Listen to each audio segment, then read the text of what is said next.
Сыр өңірінде ұлттық домбыра күніне орай дәстүрлі сыр толқыны 3-ші республикалық күйшілер конкурсы өтті. Байқау ұлттық өнерді ұлықтап, еліміздің түкпір-түкпірінен келген дарынды күйшілердің басын қосты. Қазақтың қара домбырасы ұлттың рухани қазынасы. Осы құндылықты дәріптеуді мақсат еткен дәстүрлі сыр толқыны республикалық күйшілер конкурсы биыл 3-ші мәрте ұйымдастырылды. Байқау жас күйшілердің шығармашылығын шыңдап, сыр бойының күйшілік мектебін кеңінен насихаттауға бағытталған.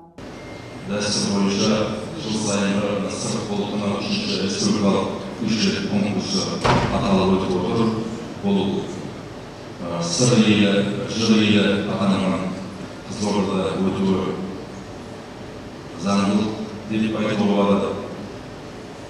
Енді бұл республикалық күйшілер байқауына жыл сайын еліміздің түрлі облыстарынан келіп, біздің күйшілеріміз, жастарымыз келіп қатысуда. Сондықтан бүгінгі республикалық конкурстың өтуімен барлықтарыңызды құттықтаймыз. Конкурсқа еліміздің әр өңірінен келген өнерпаздар қатысып, дәстүрлі күй өнеріндегі шеберліктерін ортаға салды. Солардың бірі Шымкент қаласынан келген 17 жастағы Дәурен Махамбет. Жас күйші бұл байқауды тәжірибе алмасып, ұлттық өнерге деген құрметті арттыратын маңызды алаң деп бағалайды.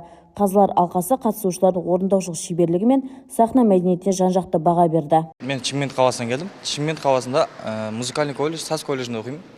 Яғни 2-ші курсқа енді өттім. Мен домбырамен айналысып жүргеніме осы 8 жыл болып қалыпты.